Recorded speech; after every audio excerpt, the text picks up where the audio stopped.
Hi again, listeners. Welcome to the latest Footnote episode of the Fantasy Animation Podcast. With me, Chris Holliday.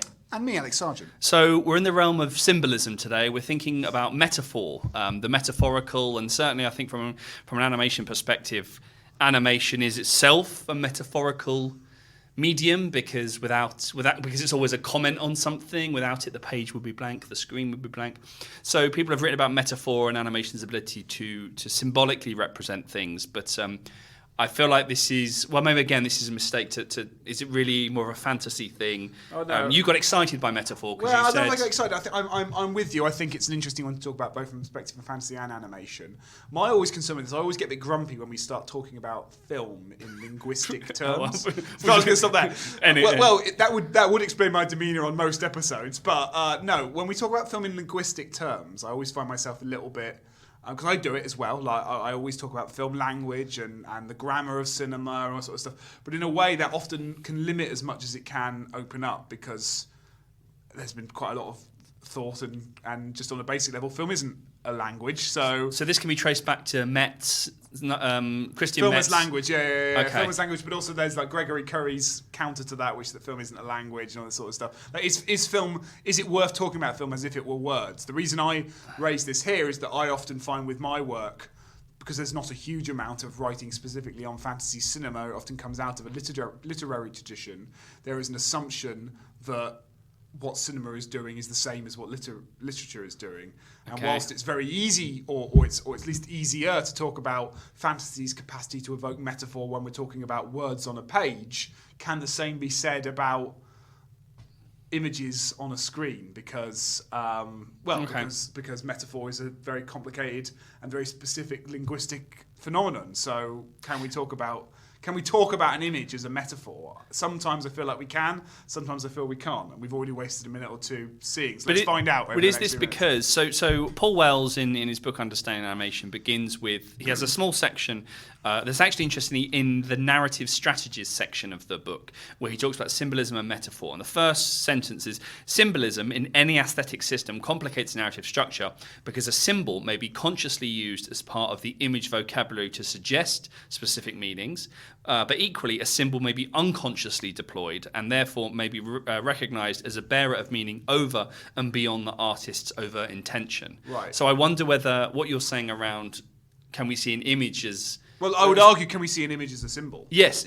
So, but is that rooted in, again, I suppose, a question of interpretation, that there is an image that is often intended to be symbolic of something? If we think about anything from censorship laws in certain countries where you have a veiling through symbolism and through metaphor to talk about things that one cannot say. Even something as basic as like basic but equally contested as something like a toilet sign.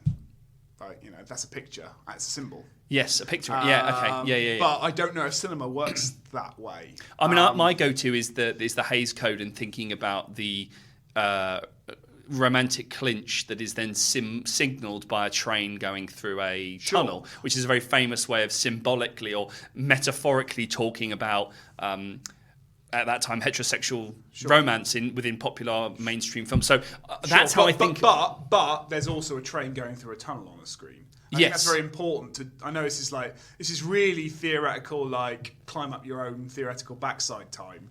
But there is a fundamental distinction there. Like, if we talk about symbols, like talk about language as a symbolic act, language denotes things in the world when it's being used to describe. At least it can also perform and it can also create. But when the word tree is written down on a piece of paper, it is a symbol of something else. Yes, I suppose that's the distinction between denotation and connotation. There is the thing that it is, and when we're teaching in the classroom and we analyse a film or we analyse any kind of media text or artistic work, there's often the tendency to jump 5 or 6 rungs up the ladder and talk about what is being connoted and symbolised. Yeah. When of I course, hate all that. I never let my students do that. Where what I say is to the students, tell me what it is first.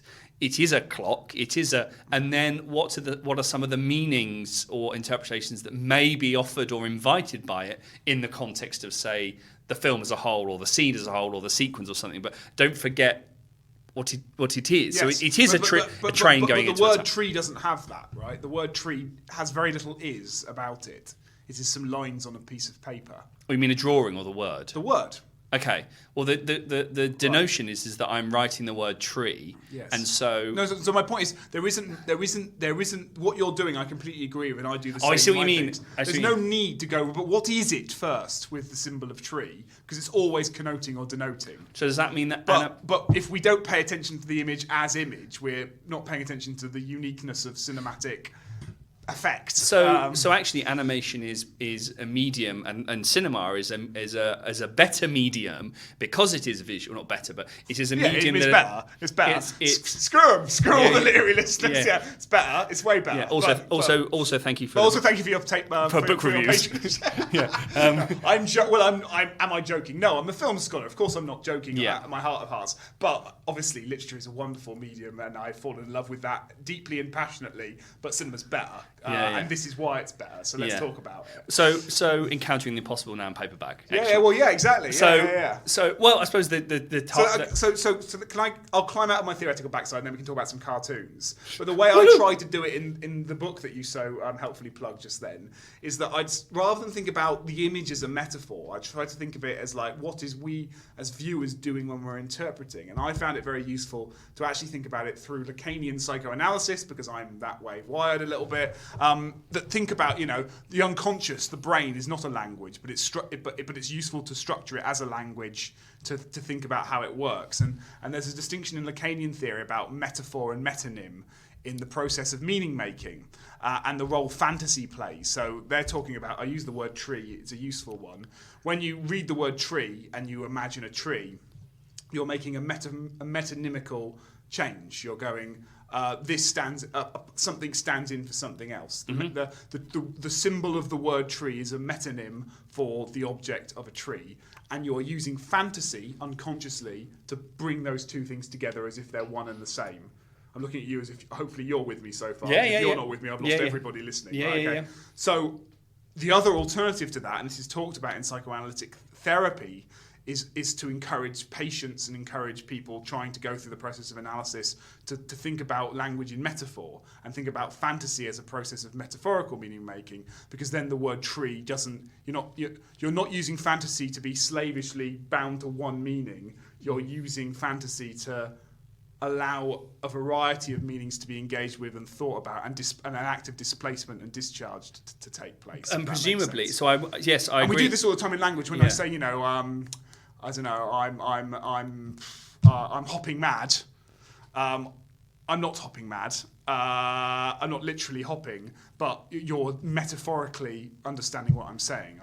My language is being used to denote something that isn't there, while still being there. Like the language is still there, but it's denoting something else. But we also need to think about positionality, because what you're describing in relation to that leap of fantasy, or that fantasy process by which the word. And I'm talking about fantasy PH as a meaning-making process within our psyches, rather than goblins. So that meaning-making process is also going to be culturally and geographically, and because a tree for me and you is very different to a tree. True. And so this is where animation is a sort of interesting, a medium of fantasy, almost a medium of fantasy PH, because it also involves this process of what I'm going to do is I'm going to give a child, and they're going to draw for me a house. Yeah. And what they are doing is they are creating an image of a house, but they're also leaning on a cultural or a geographic understanding of houseness. Yep. I actually do this with my students when we do week one representation. I do it with a tree, because obviously tree is my go-to example. Sure, of course. And understanding positionality, I think, is therefore key to exactly what you're saying, and animation being leaning on a cultural consensus of what treeness or houseness is, what we collectively believe it to be, based on some sort of abstract understanding. It's a process of fantasy PH, where we are, I think, a house is 2 windows at the top, 2 windows at the bottom. Another way to do it is to get people to draw a bedroom. Some will draw a double bed, single bed, always a lamp. Window, where's the window? Where's the sort of understanding? I don't know. There's geographical or cultural specificity to this. But when you were talking, I was thinking about animation's ability as part of its rhetorical function to commit. Animation commits to an idea of something it is the idea of houseness and then animates that in whatever way. Sure. But that made me think that animation is a medium of fantasy because it involves those kinds of leaps that you're suggesting between. Doesn't write the word tree down, but it thinks of the word tree and then writes it draws it in a way that is treeness. So we could talk about metaphor in the process of creation. Yes. The episode was about metaphor. We could talk about this metaphor in the process of creation. But I think it's also interesting does that, when you then present that image to an audience, are you asking them to accept the image as metonymical or metaphorical? And I think that's where things get quite interesting, because I actually think often in a lot of mainstream animation, it remains a metonymical register, because when you see the house from up, you're not asked to think of it as anything but a house. No, and I think sure, as we get on in the story and things like that, right? But on a basic meaning level, establishing shot, it slowly becomes gendered. The animation isn't the thing that's making you question that in the design of the house, or maybe it is now. No, because the house never changes its materiality. It never. I guess that's what we could mean when we talk about Disney hyperrealism. Is that hyperrealism is keen to try to push you towards that metonymic range rather than the metaphorical. Yes. Because it doesn't want you to see the images as representations. It wants you to see the images as images. That's what's impressive about them. But then at the level of like ontology or materiality, it is metaphorical because it's committing to an idea of what leaves look like. Because if without that, it would the cell would be blank. So I think the same argument can be made for live action, where you have a background of the woods and it's a metonymic. But I think there's. Wells says that kind of metaphors grow out of symbolism, and I think this is what you were saying, is that the use of metaphor invites interpretation, but it insists on an openness, that something is a little bit more openly metaphorical. So the hyperrealist aesthetic of Disney isn't openly metaphorical. It's not asking us to read the woods as a surrogate something or to be anything other than a wood, even if the wood itself is, an evil space or a dark space. But I think at the level of animation's materiality, it takes on some of the properties of metaphor, because it kind of has to. Otherwise, as I said, the page would be blank. But I think there are also, this is supposed to be read as metaphorically about something else. Sure. And we can interpret it. But I think openness is probably key to this. I think we might have done more harm than good then. But if you got lost at any point, you need a further footnote, then you can contact us at fananimresearch, FANANIM research @gmail.com. You can also contact us on Twitter, Facebook and Instagram at the same handle, fananimresearch, and ask us questions there. Happy to unpack some of that. But I think the key thing I'd say is that I just find... I always find it a little bit tricksy to fall back on linguistic language to describe cinema. I think it can sometimes be very helpful, but sometimes can do more harm than good. But maybe that's because it's rooted in that sort of second order of interpretation. It's I don't know. It seems to lend itself quite usefully to psychoanalysis in the way that you've described. Well, it does, but I think it's also just lended in the fact that we all, as a culture, think books are better than films, and as we've just proved in this podcast, they're not. On that bombshell. On that bombshell, and with half our listenership next week, we'll see you next time. Bye.